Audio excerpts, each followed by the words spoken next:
Hey, come here for a sec. Have you ever had something big on your mind? An interview, a decision, a hard conversation? And you could feel yourself getting a little shorter. Not mean, not rude, just less present. Less chatty, less warm, less your usual self. That was me today. And I want to talk about something that sounds simple, but it's actually powerful.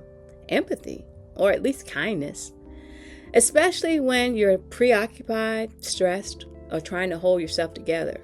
Because being kind when life is easy, that's easy. But being kind when your mind is spinning, that's leadership. That's spiritual maturity. That's emotional strength.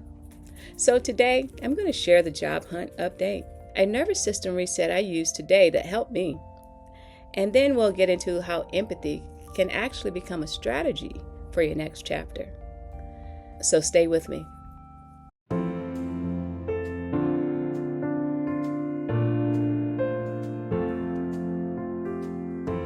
Hi, I'm Vanessa. Welcome back to Ways of Change. This is day 51 of the journey, showing up, staying faithful, staying consistent, and telling the truth about what it looks like to start over while still living a full life.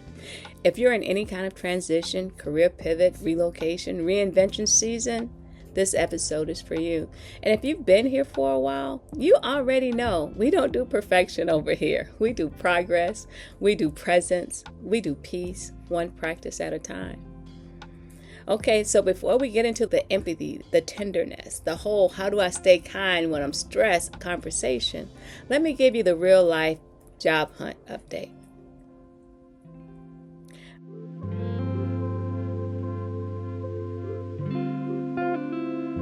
All right, here's the update for today. First, I applied for another position in Kaiserslautern, Germany.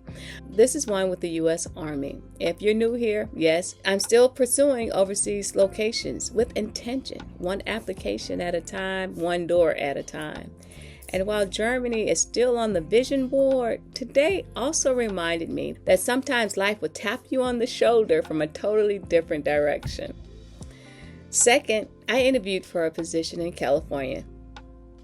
And if you remember, I said earlier that I had applied to that job just to see what would happen. Not because it was the plan, not because I was fully emotionally vested, just let me shoot a shot and see what happens. And then, lo and behold, they called me for an interview. That's why I always say, don't underestimate, just try. Sometimes just try is the very thing that opens doors you didn't even see coming. Now here's the honest part. And here's where it got interesting, because even though I showed up for my usual rhythm, I could tell my energy was different. I did do my engagement hour, but I wasn't as chatty as I normally am because I had that interview on my mind. I was focused. I was quiet. I was rehearsing. I was thinking about the answers. I was thinking about how they come across, and I think I did well. But you never know how these things are. Sometimes you walk out feeling amazing and you don't get it. And sometimes you walk out thinking you bomb and they're calling you for an offer. So today's episode is really about that space right here. When you're trying to show up for your life, but you're also carrying something big internally. So that's the setup. And now that you know what my nervous system was carrying in the background, you'll understand why today's topic isn't random. It's personal.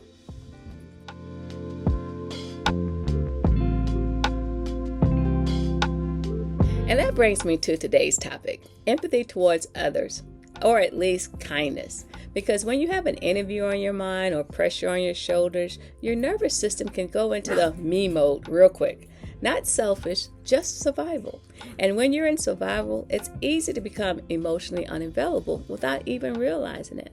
So today, we're going to talk about how to stay human, how to stay soft, how to stay kind without pretending you're not stressed. And whenever something is personal for me, I like to check myself against something higher than my mood. So let's anchor with the scripture today.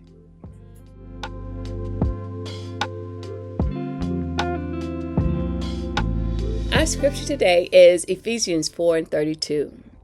And be ye kind one to another, tender-hearted, forgiving one another, even as God for Christ's sake has forgiven you. That verse is simple. And it's not easy, Because it doesn't say be kind when you have extra time. It doesn't say be tenderhearted when people deserve it. It doesn't say be forgiving when you're not triggered. It says be kind, be tenderhearted, forgive. And tenderhearted is such a strong word, right? Tenderhearted doesn't mean weak. It means you still have softness available even after life has tried to harden you. So today, I want to live in that verse in a practical way, especially on days like today when my mind was busy and my nerves were a little tight. I don't know what she's barking at. Now, before we try to live out that verse with our words and our attitudes, we got to make sure our bodies aren't in full panic mode, because it's hard to stay tenderhearted when your nervous system is on the edge, right? So let's do a nervous system reset together.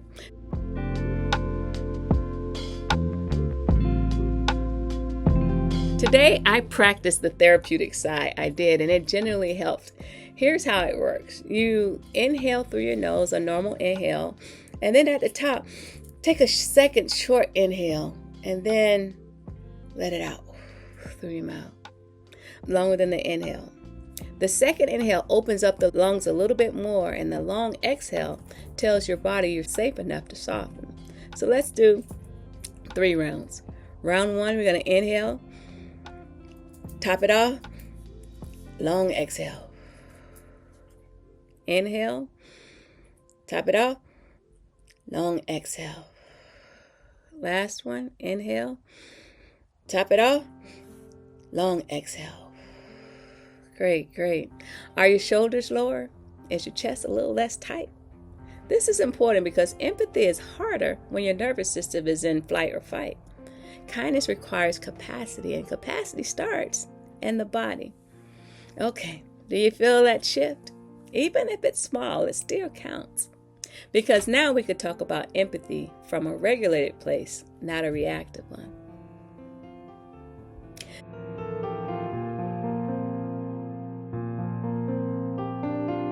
So let's get practical. Empathy and kindness aren't the same thing. Empathy is feeling with people, trying to understand what they might be carrying. Kindness is what you do when you don't have the bandwidth to fully feel with them. Some days you have the capacity to be deeply emotionally present. Other days you could barely keep yourself together. And on those days, kindness is a beautiful minimum standard. A smile, a patient tone, a slower response, a how can I help you, a thank you, a sorry, go ahead. Kindness is empathy with training wheels, and sometimes training wheels are exactly what we need. So let's start with the simplest truth that changed the way you walk through a room. Here's the truth. You never know what someone is carrying. You don't. That person who cut you off in traffic, that coworker who snapped, that cashier who seemed distracted, that family member who didn't call you back. Sometimes it's not personal. Sometimes it's pain.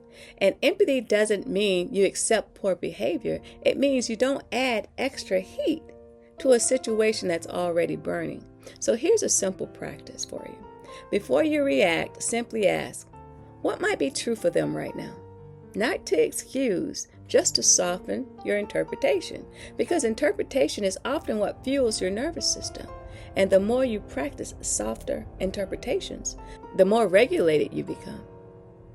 And once you start seeing people as carrying hidden stories, the next question becomes, okay, but how do I stay kind without being a punching bag? Let's talk about boundaries.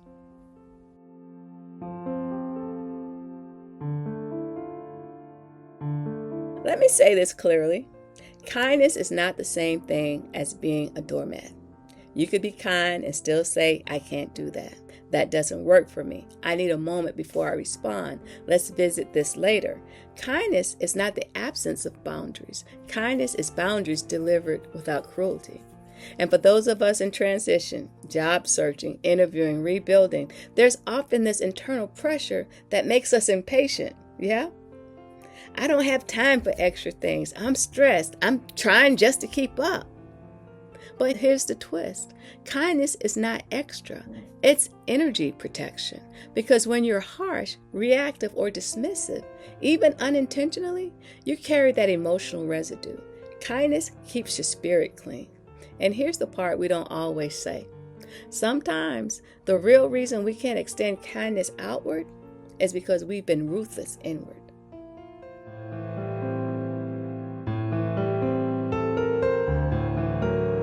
If you can't be kind to yourself, it's hard to stay kind to others. Point blank, period. Because when you're internally beating yourself up, I should have answered better. I probably didn't do well. I'm not qualified.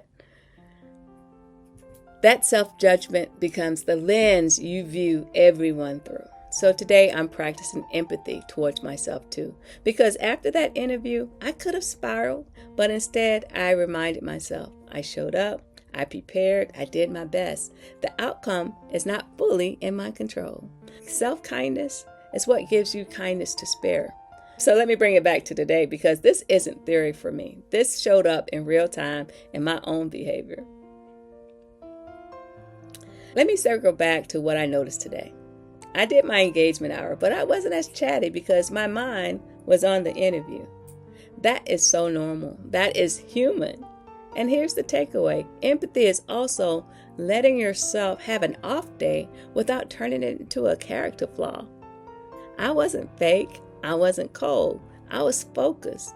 But I also noticed it. That awareness is maturity. Because what hurts a relationship isn't having a hard day. It's having a hard day and pretending your tone doesn't affect people. Yeah? So even if I wasn't chatty, I still showed up. And that counted, man. And if you've been nodding this whole time thinking quietly, yep, that's me, I want to pause right here and just check in with you. Friend, if this is hitting you, I want you to breathe again. One therapeutic sigh right now. Come on, inhale, top it off, let it go through your mouth. And if you're in a season where you're trying to rebuild your life, apply for jobs, interview, relocate, reinvent, please hear me. You don't have to become hardened to be successful. You could be strategic and still be soft. You could be ambitious and still be kind. You could be tired and still be tenderhearted. If this episode is speaking to you, make sure you like the video, subscribe to the channel, and share it with someone who's trying to keep their heart open when life gets demanding. All right, let's make this useful because inspiration is cute. But I want you to have something you could actually do tomorrow when life starts lifing. All right, here are 5 kindness defaults you could use on days you're preoccupied. The first one is slow your pace by 5%. Rushing is the enemy of gentleness. Soften your first sentence. Start with, hey, quick question, or thank you for your patience. Assume neutral intent. Not positive, not naive, neutral. Take one therapeutic sigh before you respond to anything stressful, an email, a text, a meeting, a phone call. And if you can't be empathetic, be polite. Polite is a powerful bridge on low capacity days. That's it. That's a plan you could actually live by. Now, the reason I love journaling here is because kindness isn't just something we perform. It's something we practice. And practice gets clearer when we write.